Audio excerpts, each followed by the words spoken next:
네, 오늘은 이 본문의 말씀을 가지고 아버지의 손이라는 제목으로 말씀을 증거하겠습니다. 네, 주님은 예수 믿는 성도를 내 양이라 이렇게 하시고 내가 그들에게 영생을 주노니 영원히 멸망치 아니할 것이요 또 그들을 내 손에서 빼앗을 자가 없느니라 이렇게 말씀했어요. 그리고 그들을 주신 내 아버지는 만물보다 크시네 아무도 아버지 손에서 빼앗을 자가 없느니라. 아버지와 나는 하나이니라. 이렇게 말씀하셨습니다. 예수님 손과 아버지의 손, 하나님의 손은 같은 손이라는 것입니다. 믿는 성도들은 하나님의 손에 있다는 것입니다. 하나님의 소유된 백성이라는 것입니다. 아버지의 손은 선하고 위대한 손입니다. 위대한 아버지 손 안에 있는 우리는 참으로 복된 사람입니다. 그 스펄전 목사님이 길을 가는데 어느 소년이 새를 잡아서 막 괴롭히고 있어요.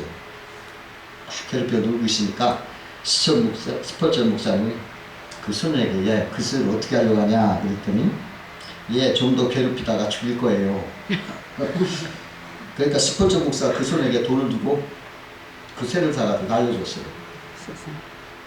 여러분, 아버지 손 안에 있는 것은 참으로 얼마나 행복한지 몰라요. 그러나 사탄의 손 안에 있으면 얼마나 괴롭힘을 당하고 죽임을 당합니까? 그런데 아버지 손 안에 있지 않으면 사탄의 손 안에 있는 것을 우리 알아야 되겠습니다. 주의 성도는 아버지 손 안에 있으므로 하나님이 빼앗기지 않는다. 이런 말을 하시죠. 사탄은 우리 사자처럼 중단해서 삼키자를 찾는다고 했습니다. 그러나 아버지는 내 손 안에 있는 자는 내가 빼앗기지 아니하리라. 그렇게 말씀하셨으므로 우리 성도들은 주님 안에 있을 때 안심하고 살아갈 수가 있는 것입니다. 그럼 오늘은 아버지의 손은 어떤 손이냐 한번 생각하면서 은혜를 나누고자 합니다. 첫 번째로 아버지의 손은 크고 권세 있는 손입니다. 아버지는 만물보다 크심에 아무도 아버지 손에서 빼앗을 자가 없다 이렇게 말씀하셨어요. 하나님 아버지는 천지만물을 창조하신 아버지요 주지하시는 크고 전능하신 손이십니다. 인간의 생사화복을 주관하시는 손이십니다. 그 예수님이 제자들과 갈릴리 바다를 건너가실 때 갑자기 큰 풍랑이 일어났어요. 제자들이 막 두려워서 벌벌 쩔쩔 맸습니다. 그때 예수님이 바람과 파도를 꾸짖을 때 바람과 파도가 잠잠해졌어요. 그 제자들이 저가 누기에 바람과 바다도 순종하는가 하면서 깜짝 놀랐어요. 그렇게 권세 있는 분이라는 걸 제자들이 깨달았습니다. 또 로마 백부장이 있었어요. 그 하인이 중풍병에 걸려가지고 괴로워하니까 이 백부장이 예수님께 나와서 내 하인 좀 고쳐주세요 이렇게 요청을 했어요. 예수님이 백부장에 그래 내 집에 가서 고쳐주리라. 그러니까 백부장이 뭐라 하냐면 주여 주께서 제 집에 오심을 저는 감당치 못하겠습니다. 그저 말씀만 하십시오. 제 말씀만 해서 제 안을 낫게 해주십시오. 나도 남의 수하에 있고 내 아래도 부하가 있으니 저도 오라면 오고 가라면 가나이다. 주께서 말씀만 하셔도 내 아이 나을 줄 믿습니다. 그렇게 말하니까 예수님이 그 백부장의 믿음을 기이 여기시고 내가 이스라엘 중에도 이만한 믿음을 만나보지 못했다. 그렇게 칭찬하시면서 가라 내 믿음대로 될지어다. 그렇게 하신즉 그 백부장 하인이 그 즉시 깨끗함을 입었다는 것입니다. 하나님의 권세가 이렇게 크세요. 그 교통 승경이요 이 손가락 하나만 까딱까딱 해도요 20톤 더 부치럭이요 이렇게 하면 못 쓰여요. 이렇게 하면 가요. 이 손가락 하나 왜 그렇습니까? 경찰의 권세가 있잖아요. 그와 같이 예수님도 성도들에게 이런 말씀을 하셨어요. 누가복음 10장 19절 20절에 내가 너희에게 뱀과 전갈을 밟으며 원수의 모든 능력을 제할 권세를 주었으니 너희를 해할 자가 결단코 없으리라. 이렇게 하셨어요. 성도들은 하나님이 주신 그 경찰과 같은 권세가 있는 것입니다. 그래서 뱀과 전갈을 밟으며 원수의 모든 능력을 제어할 수 있는 것입니다. 두 번째로 아버지의 손은 붙들어 주시는 손입니다. 하나님은 그 믿는 자를 붙들어 주십니다. 그 우리나라 유명한 한경지 목사님이 글을 쓰신 걸 읽어보니까 그분이 북한에서 목회를 하시다가 무슨 일 때문에 큰 상처를 받아서 낙심이 돼서 정말 손 하나 까딱하기 싫어가지고 속으로 이제 목사 사표를 내고 목회 그만두자 그렇게 엎드려서 있는데 비몽사몽간에 자기가 험한 길을 걸어가고 있더래요. 너무 피곤해서 오른쪽으로 이렇게 쓰러지니까 갑자기 큰 소리 나타나고 자기가 탁 이렇게 세우더랍니다. 또 험한 길을 또 걸어가는데 이번에 왼쪽으로 이렇게 쓰러지니까 또 갑자기 큰 소리 나타나서 탁 세워주더래요. 또 막 죽음을 다해서 걸어가는데 이제 이번에 앞으로 이렇게 쓰러지니까 두 손이 나타나서 일으켜 주더랍니다. 그게 깜짝 놀라서 눈을 떠서 보니까 잠자는 것도 아니고 뭐 생시도 아니고 명확한 환상이 보았는데 어떤 생각이 드냐면 이 목회는 내가 하는 게 아니구나.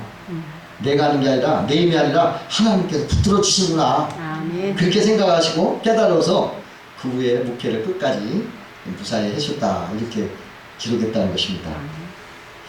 하나님 이렇게 붙들어 주시나 쓰러지고 피곤해지고 하는 사람들 붙들어 주셔요. 그 병원을 운영하고 있던 스마트 박사가 계셨는데 하루는 그 병원에 어느 소녀가 이 눈꺼풀이 크게 찢어져 가지고 그 아버지가 그 손을 안고 응급실로 뛰어들어온 거예요. 그 스마트 박사가 이렇게 소녀의 얼굴 이 상태를 보니까 안 되겠어요. 그래서 이 찢어진 곳을 몇 번을 꿰매야 되는데 여기는 마취할 수가 없는 자리입니다. 그러고 스마트 박사가 그 소녀에게 야 내가 바늘로 너 상처를 꿰맬 때 너 참고 뛰어나가지 않을 수 있겠냐? 라고 물어보니까 이 소녀가 뭐라고 하냐면 아빠가 내 손을 붙들어주면 내가 뛰어나지 않을게요 그러더래요. 그러니까 그 아빠가 그 손을 이렇게 붙잡아 주니까 그 소녀가 그 아빠의 손을 붙들고 매달려가지고 그 아픔을 다 참더라는 거예요. 한 번도 몸부림을 안 치고 끝까지 그 수술이 잘 맞췄다고 합니다. 아버지가 붙들어 주니까 그 어린 꼬마도 그냥 거기에 의지가 돼가지고 이렇게 수술을 잘 마칠 수 있다는 것입니다. 그와 같이 하나님이 붙들어 주시면 한 약한 사람도 든든해지는 거예요. 그리고서 막 의지가 되어서 그 의지 때문에 어려운 인생길도 힘차게 아무 일 없이 쉽게 해낼 수가 있다는 것입니다.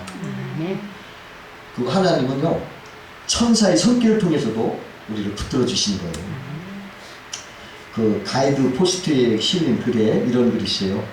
메이시라는 학생이 있었는데 그 학생이 6살 때 오클라호마시에 살았는데 어느 날 갑자기 막 태풍 아니 천둥 번개와 막 비가 막 쏟아져서 잠에 깼대요. 그래가지고 복도를 지나도 부모님 계신 방으로 막 달려가는데 거실에서 막 불이 막 뿜어 나오고 연기 때문에 갈 수가 없더랍니다. 그러니까 그 순간 집이 벼락을 맞은 거예요. 그래가지고 불이 난 거예요. 막 집에 불이 붙으니까 이제 밖으로 나가야 되는데 이거 앞문은 불길 때문에 나갈 수 없고 뒷문은 항상 자물쇠로 잠겨서 나갈 수가 없더라고요. 그래 막 우리가 막 공포스러운데 갑자기 어떤 따뜻한 아빠의 손이 자기를 이렇게 붙잡고 복도 아래로 이렇게 이끌어가지고 뒷문을 통해서 뒷마당으로 이렇게 인도해 주더랍니다. 그래가지고 자기가 안심을 했는데 근데 그 사람이 쫙 사라지더래요. 그래서 두려움이 또 생겨서 집을 보고 있겠는데 막 엄마가 막 자기 이름을 부르더래요. 그러니까 엄마는 자기가 집 안에 있는 줄 알고 그래 엄마 나 여기 밖에 있어요. 그러니까 엄마가 달려오더래요.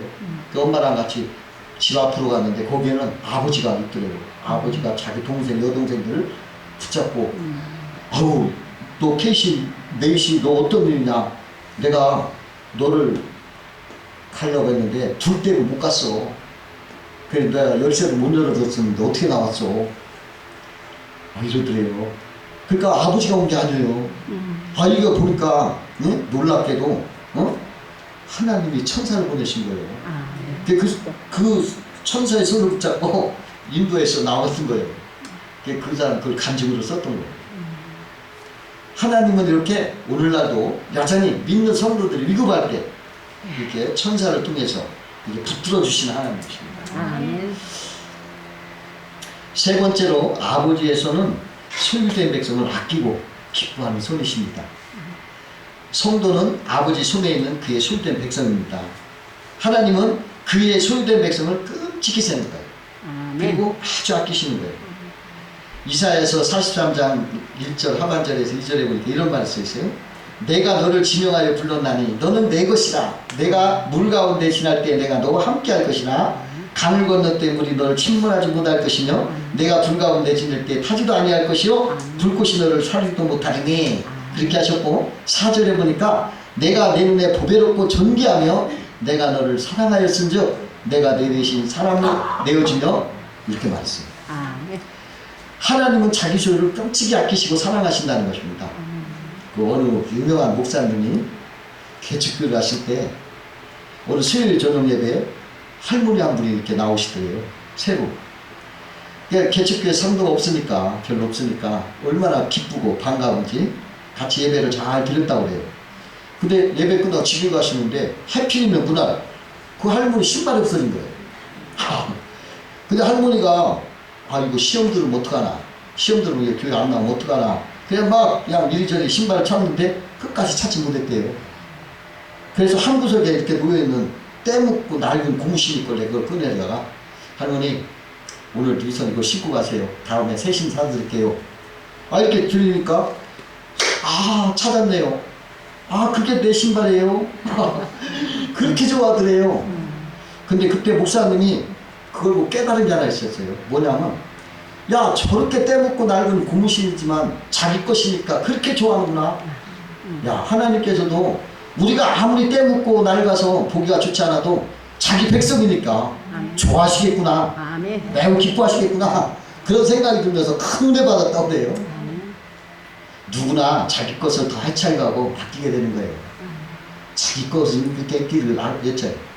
어느 부자가요 닭종이 공예가 있다고 뭐 이렇게 종이로 이게 뭐 인형 만들고 하는데 그게 처음 배우면서 자기 손을 깡깡대면서 인형 하나를 만들었는데 다른 사람이 볼 때니까 막 종이를 뭉쳐놓은 것 같이 형편없는 인형이더래요. 근데 그가 뭐라고 하냐면 야 이거 내가 만들었어. 야 이거 내가 직접 만든 거. 이거 돈으로 가치가 될 수 없는 아주 희귀한 비싼 거야. 아무리 돈을 많이 쳐도 나 안 팔 거야. 막 이러면서 그걸 그렇게 기뻐하고 좋아하더래요. 다른 사람은 참 어이없는 일이었지만은 그 본인은 그렇게 좋아하더래요. 그와 같이 하나님은 자기 것, 자기 백성을 기뻐하시고 좋아하시는 거예요. 아멘. 스바냐 3장 17절 이런 말씀이 써 있어요. 너희 하나님 여호와가 너희 가운데 계시니 그는 구원을 베푸실 전능자이시다.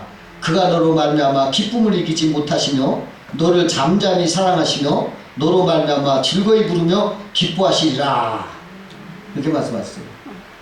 여러분 우리들이 낡은 고무신같이 그 때묻고 그냥 그래도 하나님은 잠잠히 사랑하시고 기쁨을 이기지 못하시게 좋아하신다.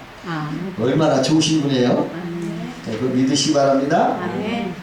네 번째로 주님의 손은 선을 권하고 악을 징계하는 손입니다. 선을 권하고 악을 징계하는. 주님은 선하면 평안과 복을 주시지만 악하면 징계를 하셔요.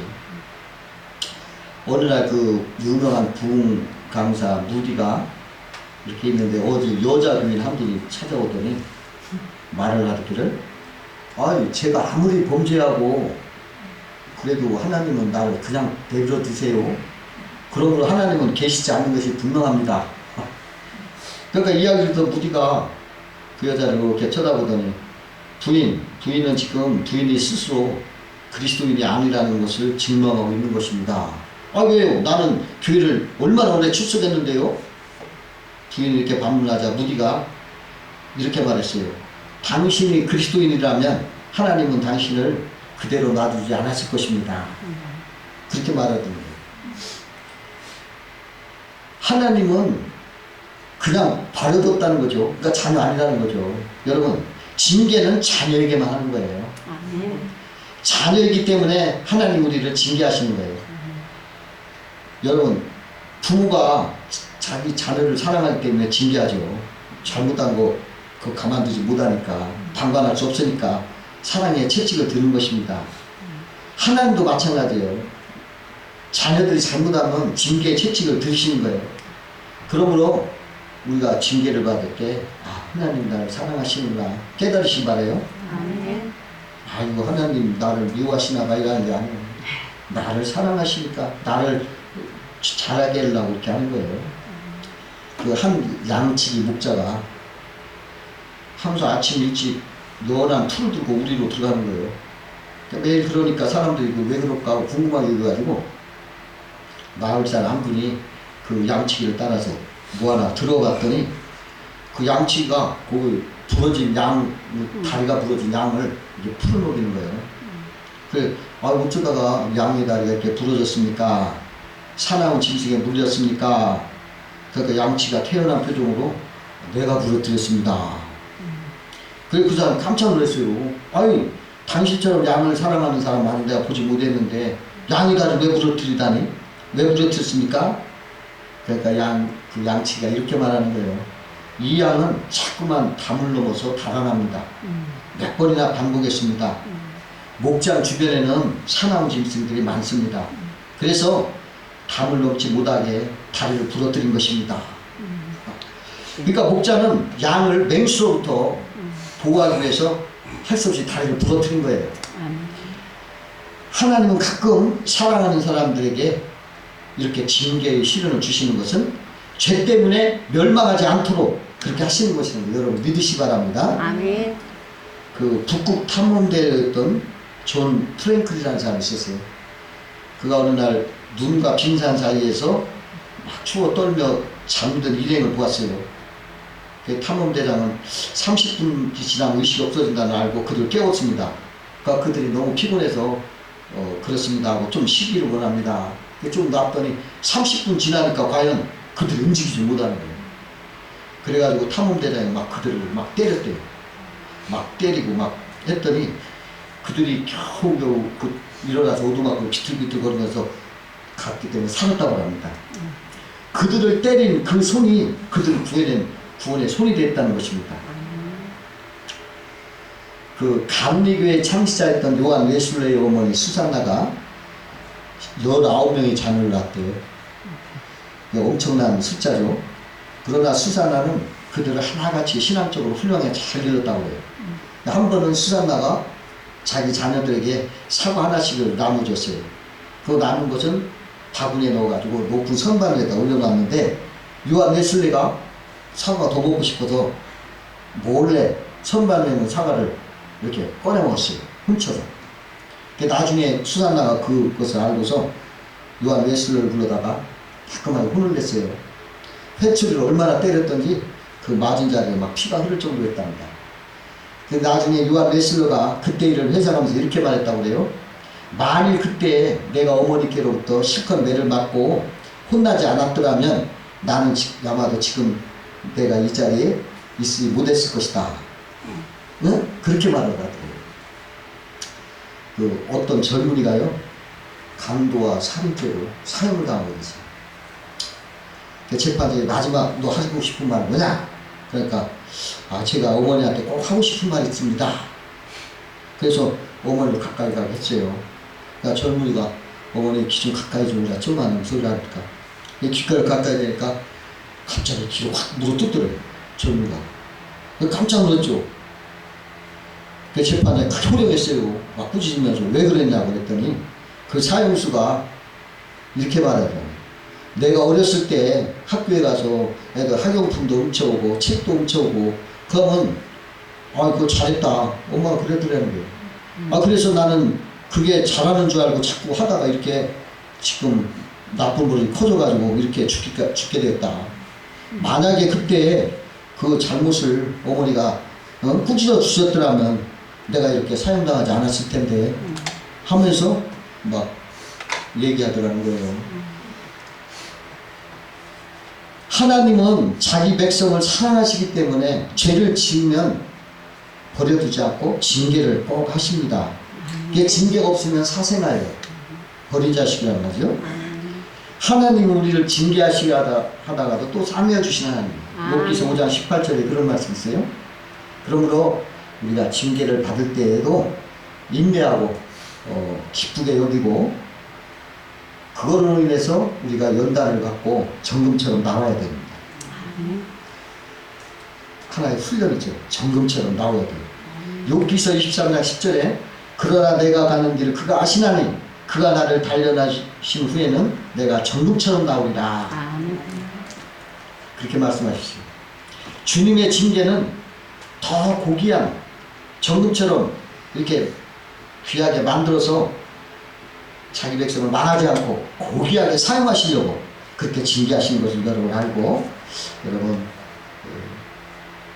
하나님 앞에 감사하면서 하나님이 원하시는 순종하는 여러분 되시기를 주의 이름으로 축원합니다.